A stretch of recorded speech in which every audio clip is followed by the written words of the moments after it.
Ladies and gentlemen, the President of the United States, Donald J. Trump.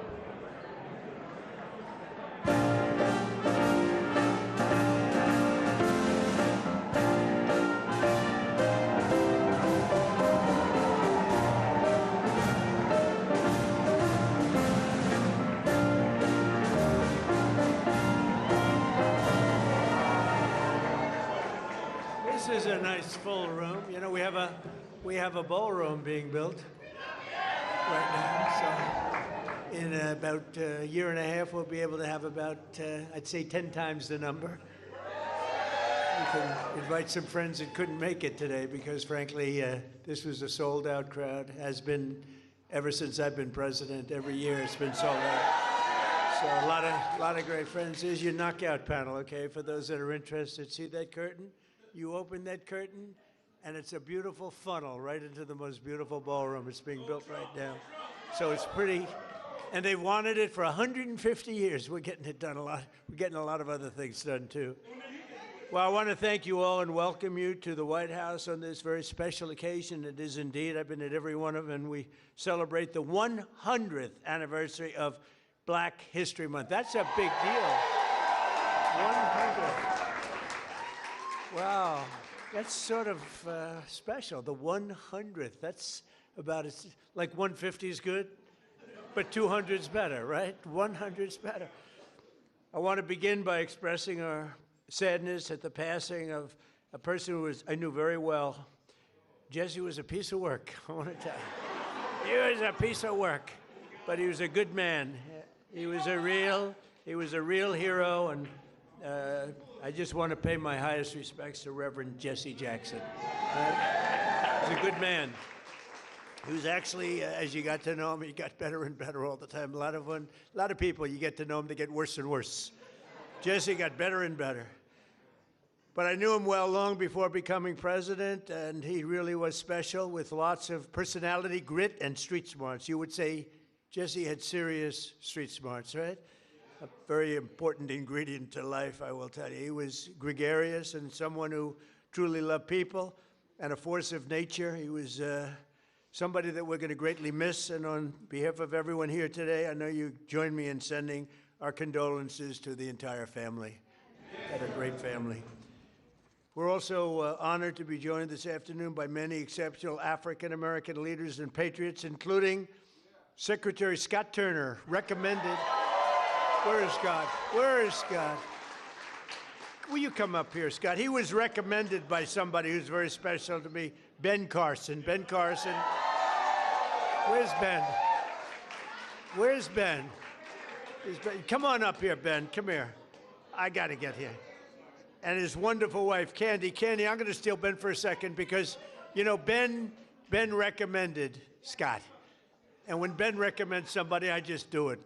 Did I make a good decision? Be careful. Don't fall, Ben. If you fall, that's the end. You can never recover from a fall.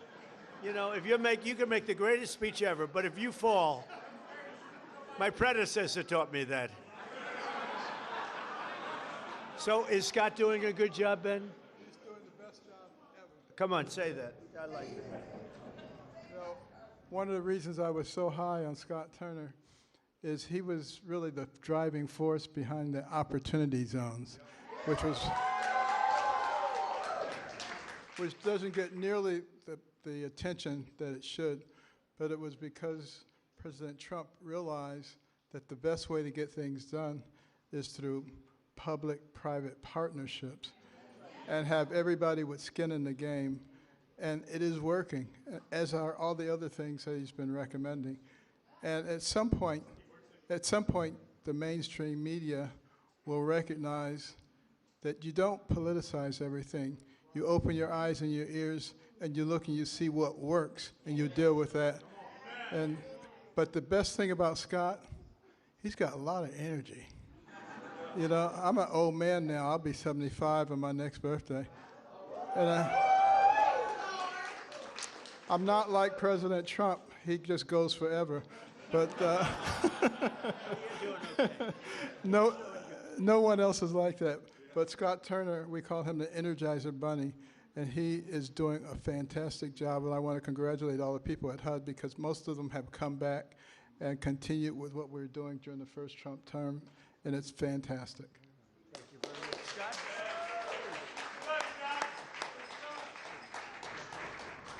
Well, just very briefly, thank you, Mr. President. We are so grateful for your leadership and for your heart for America. And Dr. Carson, who is a tremendous just leader, servant leader, and been a great mentor to me. And you know, I never thought that I would see the day where I'm standing between the president and Dr. Ben Carson. That's pretty cool. Yeah. And so I just want to say to everyone that's here, you know, as we celebrate this special day in not only Black history, but American history, this year that we've been here, you know, under President Trump, the Lord has been so gracious to us, and he's been faithful, and the president has been a tremendous leader in his work ethic, his heart for people. And when he says America first, he really does mean America first. Yeah. And so, and to be able to stand on the shoulders of Dr. Ben Carson and for the president to trust Dr. Carson at his word is truly humbling for me. And so to stand now as the servant leader and the secretary of HUD, I'm grateful to the Lord, I'm grateful to the president and Dr. Carson, and I promise you we will continue to do good work and to make not just housing affordable and everybody achieve the American dream, but really to bring transformation. And so that those that are in our country who depend on subsidies and this, that, and the other will get off of that and live a life of self-sustainability. So God bless y'all.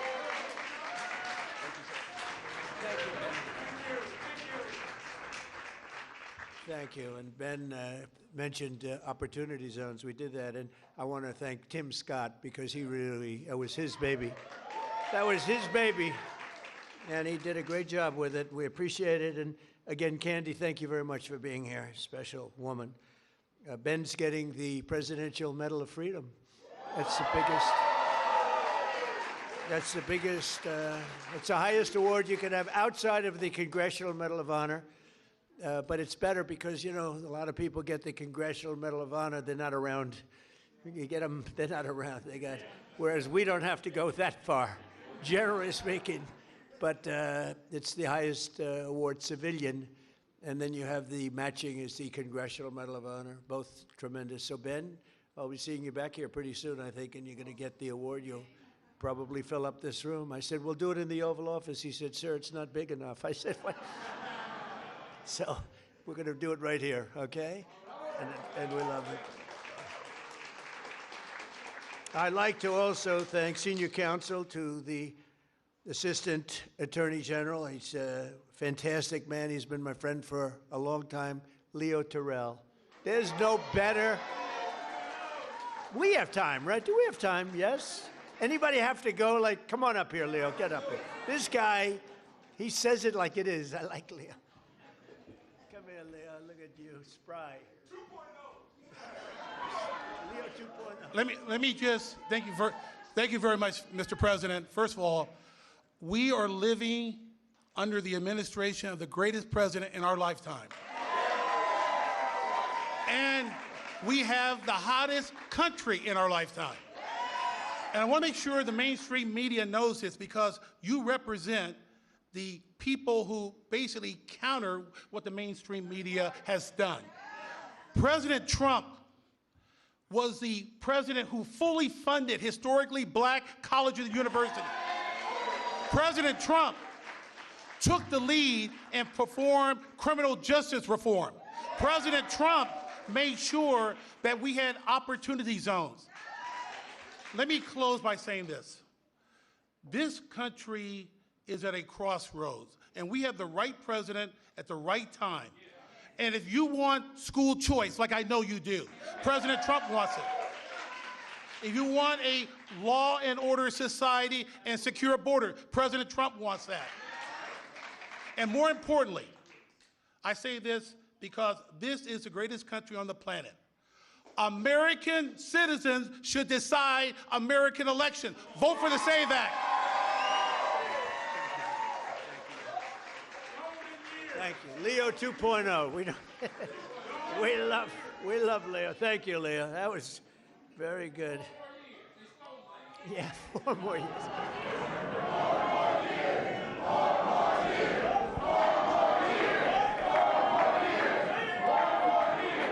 Anyway, so he's a special guy. I watched him on Sean Hannity a long time ago. He used to be a Democrat, you know. Leo was a Democrat. That's a long time ago, right? Can you imagine you were a Democrat? I can't imagine it. You'd see him with Leo 2.0 up in the hat. We love him. He's a great man, actually. General Counsel for the Department of War, Earl Matthews. That's a big deal. Thank you, Earl. Thank you very much. I see Johnny over there with a great book. How is the book doing? Good? What a great person you are. Great book. White House Pardon Czar. This is a big job. This is a big job. Alice Johnson. Alice? Where's Alice? What a sweetheart. I met Alice and she was incarcerated for what some people would say today is not even a fine, right, Alice? It's not even a fine. And I said, how long has she been in jail? 22 years. I said, 22 years? And right, Alice? And come on up here, Alice. Come on up. I said, 22 years, and she was on a phone call. This was over a phone call. I know about fake phone calls too, Alice, you know, remember? They tried to get me in a fake phone call. But Alice was in jail for like 22 years. I said, how many years does she have left? 28. I said, 28 years left. And I said it, and I mean, she admitted she made a little mistake, but it was not the kind of a mistake that you serve 50 years in jail for. Like maybe a couple of months, maybe less than that. And I said, this is the most unfair. And then when I met her, I fell in love. My wife was very upset with it. Our great First Lady did not like that, Scott. She didn't like it, but Alice is great. And say a couple of words. It was so ridiculous. 22 years, she had 28 left. And I said, let's get her the hell out. And we got her out. We did a commute. And then when I got to know her, she was so high quality. I said, full pardon. So she's cleaner than anybody in this room, even than my friend right here. She's cleaner. Because of that, she's cleaner than anybody in this room. Thank you, Mr. President. The feeling was mutual. I fell in love with this man, with his heart for this country, with his heart to really bring America back to the form of greatness that it deserved. And that's exactly what he has done. My story is truly a Joseph story. This president right here, President Donald Trump, brought me from the prison pit to the White House. Only in America could there be a story like my story. And President Trump is the only president who would have had the courage to bring someone like me, someone who received a second chance, but who knows more than someone who has sit among the captives, than someone who has been in captivity themselves. I did not get comfortable in my own freedom, but I went back, as Harriet Tubman said she did. She went back to draw many others into freedom. And President Trump has listened to those recommendations. There's so much more to come, because when you see me, you see a miracle. You see hope. You see second chances. And you see someone who is willing to roll up their sleeves and do the work, do the hard work to help individuals gain their freedom. President Trump did something historic in his first term. He signed the First Step Act into law. And for that, over 40,000, and that number is low, over 40,000 individuals have come home to their families early. And you know, many of those were Black Americans who had no hope.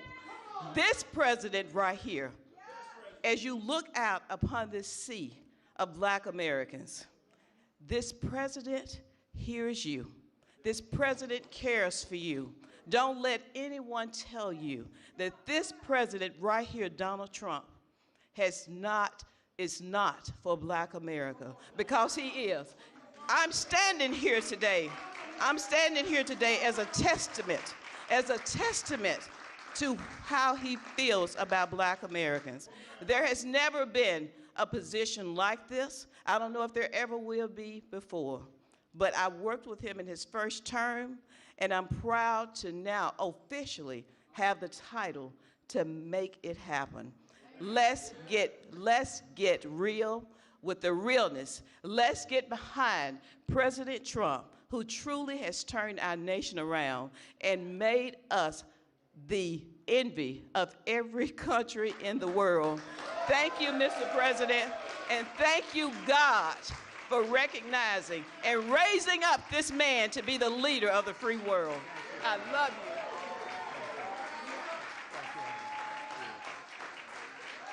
Great woman. You know, when I was looking for a pardon person, like a pardon czar, they gave me somebody from Harvard, somebody from Yale, somebody from Princeton, somebody from Penn, somebody from Stanford. And I said, do you know anything about it? Well, we can learn. You know, they can learn. And when I met Alice, I said, she's better than these people. And she's done a fantastic job. You know, I said to Alice, I said, so I'm looking for people like you to let out. How many people are there like you? She said, many. I said, many in jail. Think of it, 22 years she was in jail, and she had 28 years to go on a phone call. You admit you did a little something wrong, right? But it was like, okay, it wasn't 50 years. Even if you said 6 months, today it would be probably nothing. But even if you said some little time, but I said, I'm looking for other people like you. How many are there? Many. Then I was worried, because I said, well, maybe she's going to say everybody should be let out. We're not a believer in that. I said, so Alice, are there people that shouldn't be? You met a lot of people, right? Are there people that shouldn't be let out? Absolutely. Then I felt better, because there are some bad ones in there too, right? But you are fantastic, and you've been great and so respected all over the country, all over the world, in a sense. You've become a very big story. Thank you very much, Alice. I appreciate it. And we have Lynn Patton. Lynn, thank you. You've been such a help. And Kelly Mitchell, thank you, Kelly. Thank you. Where's Kelly? Thank you, Kelly. And we have Dr. Alveda King. Thank you, darling. Thank you. You've been with me from day one, right? From day one, she's been there. She's been fighting for me, and I fight for her. I don't have to do too much fighting for her. She takes care of herself. Thank you. Thank you. We can say Merry Christmas is right. Thank you. Thank you for all that support for years, right? Even before Alice, a long time, years before Alice, right? Thank you, darling. Corinne Rankin, thank you very much. Thank you very much. Thank you, Corinne. And Deontay Johnson, thank you. And a man who's been with me for a long time, and he's never asked me for a thing. Bruce, thank you very much. Bruce Lavelle, thank you very much. I wasn't sure if they had your name down here, Bruce. I was going to mention you anyway, okay? But they had your name. They did a job, finally. They always leave a lot of names out, and that bothers me. Like I see Scott Bessent, his name was left out. First time ever. Look at Scott. I'm looking for his name. I'm looking for his name.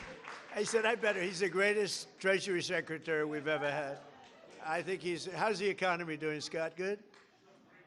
The best. It's really, people are going to see, and watch the State of the Union. We're going to be talking about the economy.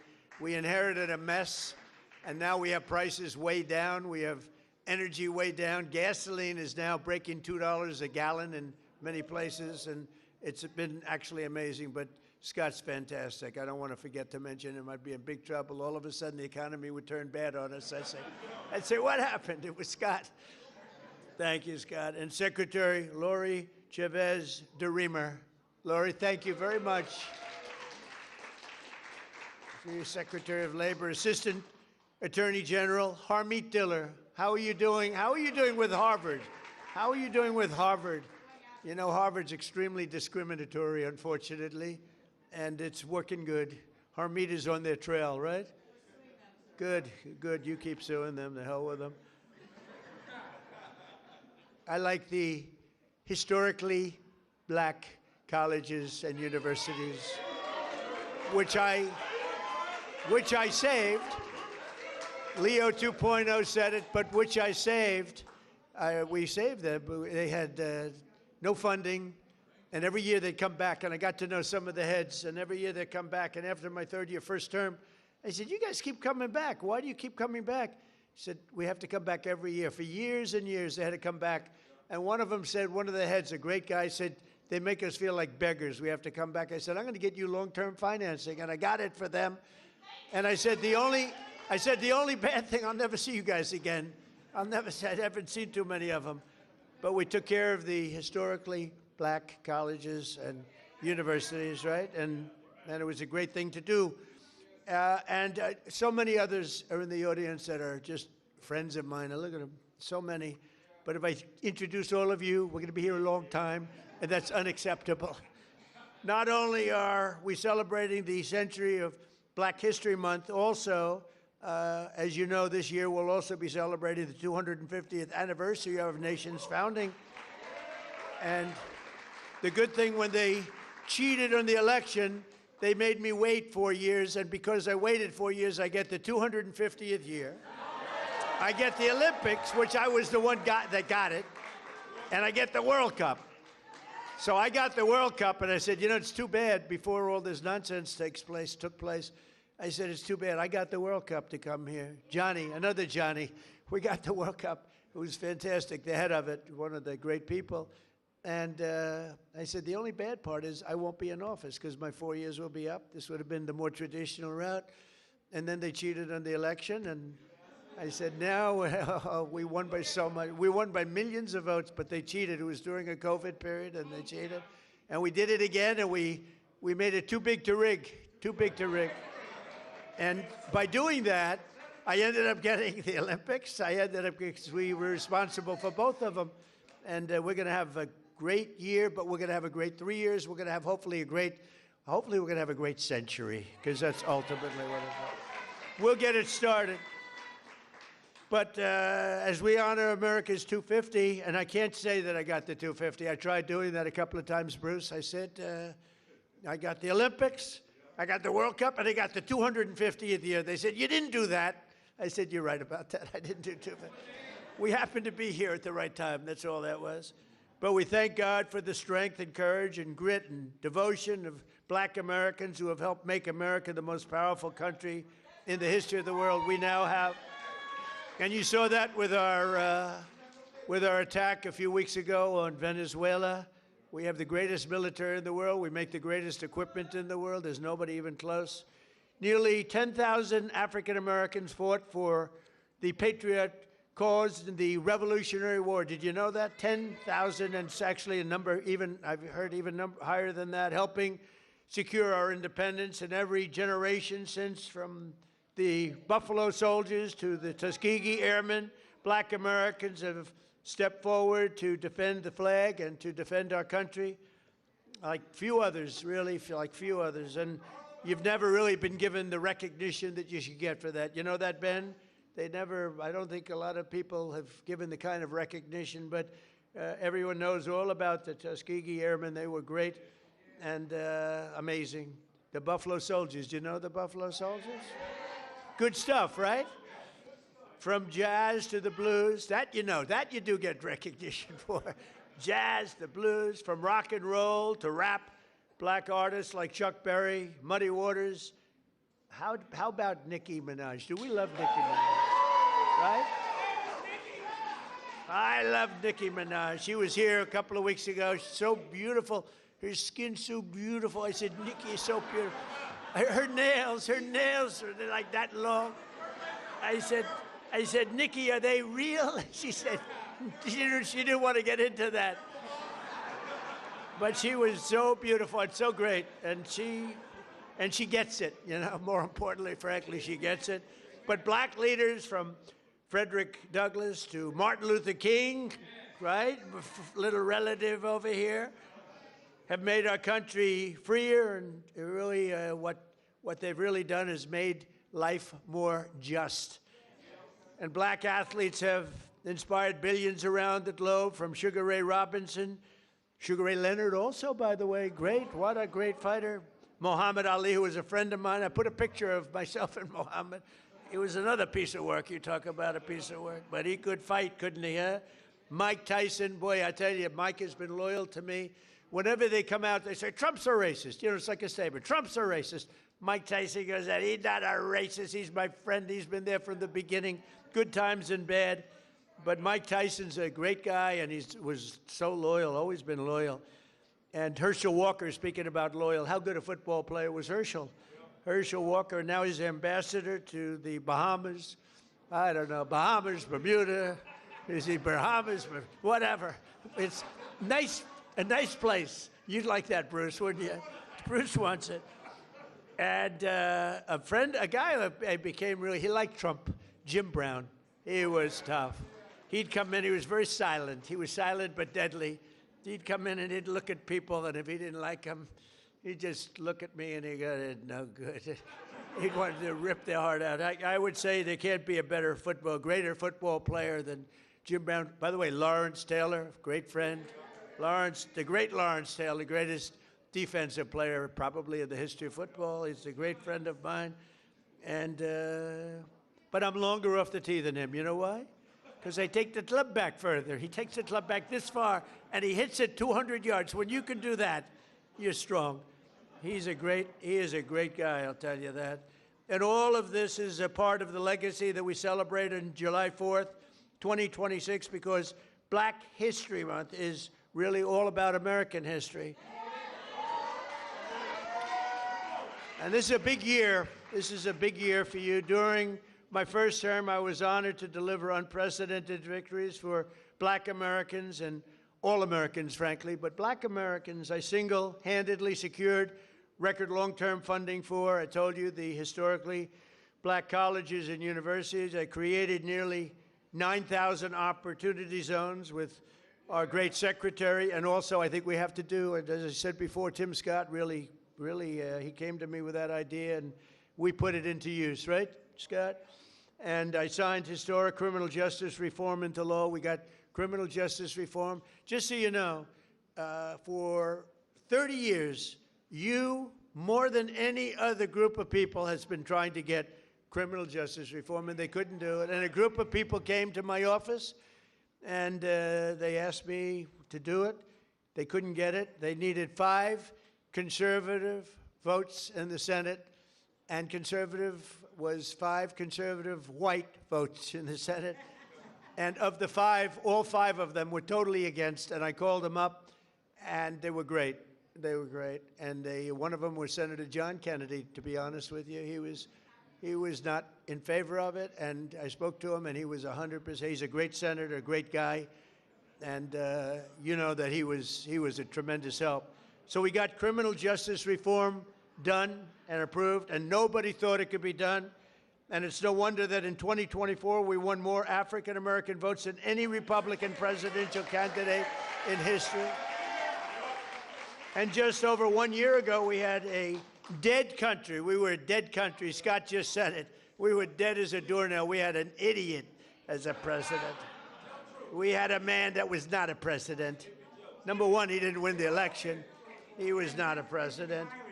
Yeah, right. He was a real beauty, wasn't he? He allowed 25 million people into our country. Many of them should not have been here. And we've done. Now we have, by the way, we went from the worst border in history to the best, by far, the best border in history. But I had the support of many people, Bruce. I had the support of many people in this room, and we've got right now the hottest country anywhere in the world. King of Saudi Arabia told me that. He said, you were a dead country a year and a half ago. Now you're the hottest country. We're the hottest country right now anywhere in the world. And you're a big part of it. And you're a big beneficiary. I tell you what, take a look at your 401ks. Has anybody got a 401k that's lower than it was? Better put your hand down. Lower than it was a year ago? They're double. I mean, they are through the roof. The stock market has hit 53 all-time record highs since the election. And earlier this month, the Dow Jones Industrial Average rose above 50,000 for the first time ever, right, Scott? First time ever. And also, you know, they don't talk about this, the S&P broke 7,000. So when I got elected, they said, for the S&P to break 7,000 within 4 years would be a great achievement for the president, and for the Dow Jones to break 50,000 would be a great thing, but it's not possible. They were talking about in 4 years. Scott, they said in 4 years it would not be possible to break 50,000 or 7,000 under these two very important, call them a metrics. And you know what happened? We broke it before the end of my first year. So, right? So we did something. So they said we couldn't do it in 4 years. We did it in 1 year. More Americans are working today than at any time in American history. So we have more Americans right now working than at any time. And you know, when I say this stuff, I get the fake news back there, a lot of it. Thank you. I agree. Sometimes we have to be very careful because they actually go, and it's not pretty, Leo. We have to get Leo and the DOJ involved. But think of that, Leo, think of that. More Americans are working today than any time in history. And since I took office, African-American employment has increased by 182,000, the highest ever. Jobs. 182,000. Nearly 500,000 black Americans have rejoined the labor force since we took office. 500,000 wages for workers have increased $1,000, $2,000, even $3,000, and even sometimes, in some cases, $5,000 a year. That's faster than inflation. So wages have gone up at a much faster clip than inflation. We took over the worst inflation in the history of our country. They say 48 years or 49 years. I said that, you know, I said inflation under Biden has went up more than at any time in the history of our country. They said, he's not right about that. It's 49 years. I said, all right, I'll accept that too. Actually, I think it sounds worse, Harmeet. I think for some reason, because when you say the worst ever, but when you say the worst in 49 years, I'll take that, right? The fake news got me on that one. I think I was right, by the way, but I'll accept 48 or 49 years. But for the first time in many years, 100% of all net job creation is going to American-born citizens. Think of that, 100%. And in the last administration, it was going mostly to illegal aliens that came in, many of them murderers and others. Last summer, we passed the largest working-class tax cuts in the history of our country. That includes no tax on tips, no tax on overtime, no tax on Social Security for our great seniors. And you're going to see that. You know, it just kicked in on January 1st. You're going to see tremendous results, and they're already seeing it. And I think we're going to have GDPs. We're going to have numbers that nobody's ever seen before, Scott. Joining us this afternoon, and really somebody that is fantastic, Annetta Bradford. In 2019, Annetta and her husband opened an incredibly successful coffee shop in Arkansas named Hebrews 11:1. That's an interesting name. No one thinks that the no tax on tips matters. Well, it does matter, and it mattered a lot to Annetta. And she was able to grow her business just in a short period of time and hired more employees. And she's making a fortune. I'd like you to give some of the people in that room some of that money, Annetta. You should make it a lot. Annetta, come in. Arnetta, come. Where are you? Arnetta, come on up here, Arnetta. Come on up. Hi, darling. Let me move that down. I can't do anything first but say to God be the glory. Amen. I have no business being here other than him having me here. And so, yeah, I'm not going to do it. I'm not going to preach. I'm going to settle myself. Thank you so much for inviting me and having me here. It's such an honor to be here today. Hebrews 11:1. People ask me all the time, why did I even open a business? Why did I even call it Hebrews 11:1? Hebrews 11:1 is my very favorite scripture. Now faith is the substance of things hoped for and the evidence of things not seen. That scripture has walked with me, it has grown me from a little girl on up.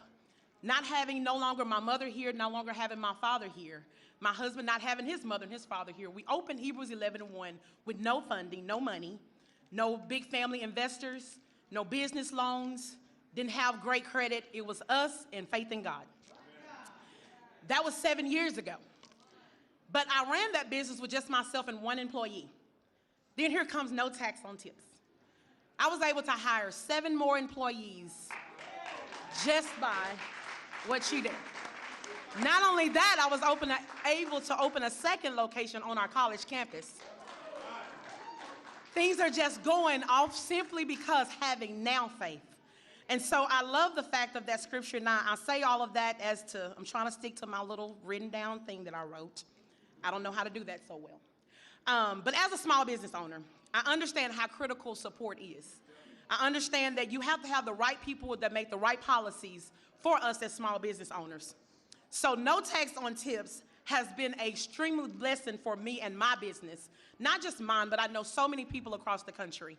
I know a lot of us don't want to talk about the good part of it. We only want to share the negative, but I'm here today to tell you you've done a great thing. Thank you for just loving on us and showing us that even in small town Hope, Arkansas, and I have got to say this, I have the best governor in the world. I don't only just call Sarah my friend, I call her my sister. And so that's why I am here today to just tell you that no tax on tips has been an amazing blessing for me. President Trump has been an amazing blessing for me. And at the end of the day, Jesus has been an amazing blessing for me. I love you guys and thank you so much because I am a youth pastor, but I will not preach on today. I love y'all. Thank you so much. Thank you. Good job, huh? So thank you very much, Arnetta. And we can't provide opportunity for the next generation if we do not also have a thing called law and order. We need law and order. You know, Washington, D.C. is amazing. It was a crime capital. It was a horror show. A year ago, it was really dangerous, and now it's one of the safest cities anywhere in the country. And we're in Memphis, Tennessee now, where it's like a different world. In 4 months, we've made it safe. We're in Louisiana, as you know. We're in lots of other places, and we have the lowest crime numbers that we've had in many years. We have the lowest murder numbers in 125 years, since 1900. And that's despite the fact that a lot of people are here, but those people have been taken out. Lots of them have been taken out. That's why we stopped the invasion at the southern border. And just 1 year ago, and think of this, 1 year ago, we had the absolute worst border that we've ever had, and now we have the safest border that we've ever had. So it's going to be really something. 125 years ago, that's before my father was born. I had a wonderful father, but that was before. So we have, murders are down from 125 years. We had the best numbers. When you think about it, that's pretty incredible. And those numbers are made up by Democrats. Can you believe it? They don't want to give me those numbers. They can add a couple of people here and there. But I've also deployed the National Guard to bring back safety to Memphis and to New Orleans and Washington. And the National Guard has been incredible, and people are safe. In the case of Washington, the restaurants were all closing up. People were getting really badly hurt and killed, frankly, many people killed. And now you can walk down the street and you have nothing to fear. We have one of the safest cities in the world, and it happened very fast, Bruce. One of those who knows the importance of this mission is Felicia Cook, a lifelong Washingtonian who tragically lost her grandson to violence in 2017. Felicia, we're so sorry, and you are a spectacular person. If you could say a few words, please. Thank you very much. Yes, come on in. Oh, yeah. Oh, help her up. We don't want any mistakes. Come on in. First of all, can I have a hug? Yes, you can. Thank you, darling. Thank you, darling. You're so nice. Thank you. I like her. Please. I like him too. One thing I like about him, he keeps it real just like Grandma. I appreciate that because I can trust him because he tells exactly how he feels and what he thinks. Thank God for this president. I am filled, my cup runneth over. Because he allowed his constituents, his people to come to my house to interview me, to talk about the murder of my grandson. It seemed like nobody cared. I'm an advocate for murder. I marched, I rallied, I pulled out other families in the District of Columbia that had murders and did not have answers. Ooh. We marched and we rallied, and nobody heard me, Democrats. Get mad at me. until this Republican sent his constituents, his people out there to interview me in my home. Have you ever heard of a thing? Then they invited me twice before Congress to testify for the beautiful bill that's going to change crime in the district. If you kill somebody, okay, you take a life, you do life. Just that simple. If you do a harsh crime, you do harsh time. Just that simple. And then we need National Guard, and which we did years ago. He brought it on. I love him. I don't want to hear nothing you got to say about that racist stuff. And don't be looking at me on the news hating on me because I'm standing up for somebody that deserves to be standing up for. Get off the man's back. Let him do his job. He's doing the right thing. Back up off of him. And Grandma said it.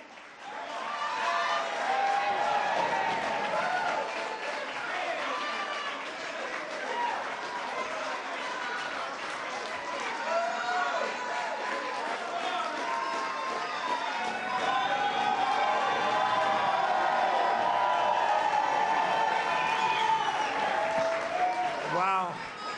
That's pretty good. When is she running for office? Felicia, when are you running for office, please? You have my endorsement. You have my endorsement, Felicia. Thank you, darling. That's great. What a great, and it's from the heart. Your little baby, right, was just so horribly taken from you. Under the Trump administration, we believe that no community should be abandoned to the scourge of violent crime, and we're saving thousands and thousands of lives in many cities. And frankly, if these radical left lunatic Democrats would come and say, please help us, please, we'd stop crimes all over the place. And we're doing it in a lot of cities. Sometimes we have to force ourselves upon them because they're so bad. And I don't even think they realize what's happening to their cities and their towns. But every town that we go in, every city that we go in, like Washington, Felicia, you feel much safer now, totally safe. You can walk to a restaurant. The restaurants were all closing. Now you can't get a restaurant. The bad news is you can't get into a restaurant. But it's a great thing to see what's happening in Washington. It's a hot place, and hopefully people will be coming in record numbers. And I know we need a little help. You need help in Atlanta. He just said, you're right, Atlanta, we could take care of Atlanta.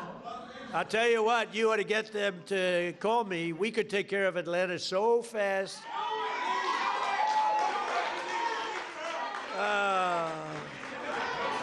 They don't want to call. They don't want to call because they don't want to admit it, and they'll never fix it themselves. Don't forget, we move people out. We don't just go in and, be tough guys. We move people out.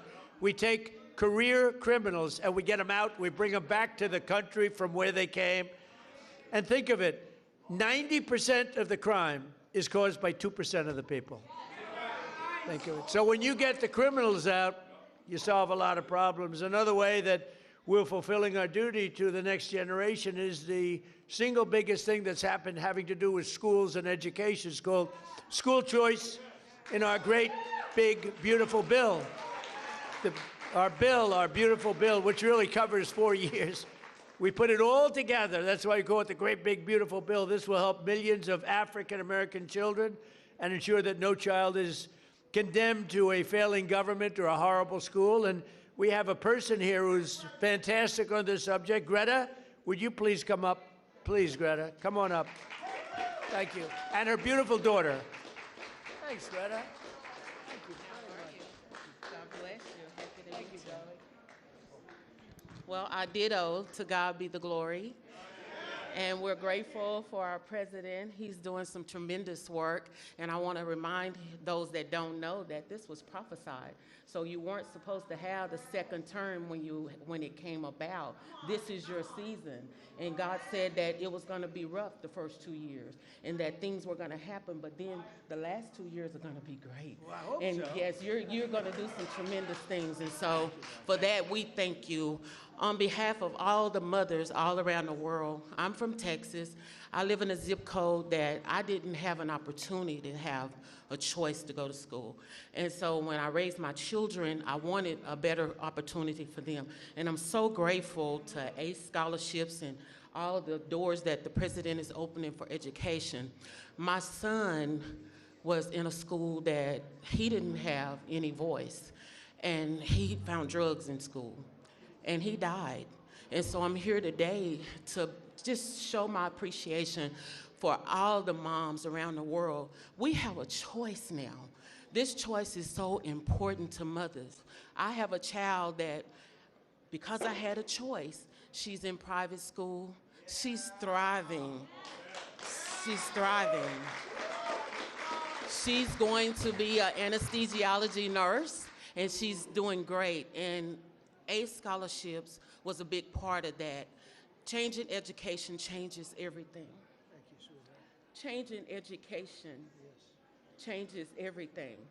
In my zip code, it feels like we were locked in a cage, and being locked in a cage and can't get out. And because of all of the things that you're doing for education, now we can get out and soar. Our children can have a chance to be prosperous, just like other children. And I thank you for that. This is a great opportunity. So on behalf of all the mothers all around the world, I stand here and I give you your flowers while you can still get them. Thank you. I appreciate you. Give me a hand. Thank you, sweetheart. And this is your. Look how beautiful. What a beautiful day. Thank you. Wow, so nice. Thank you very much. Thanks, Greta. So we're calling it end, and I just want to say this is an honor to be here. We celebrate Black History Month. We honor the memory of those who came before us by continuing their legacy and fighting for an American that's really an America that's safe and strong and prosperous. We now have a country that's bigger, better, greater than ever before. I want to thank all my secretaries and all of the people that came here. Our military leaders are here. We have a lot of people that are here, and I want to thank you all. But this is a very special group of people. So happy Black History Month, happy Black History Year, and happy Black History Century. Thank you all. Thank you, Bruce. Thank you. Thank you very much, everybody.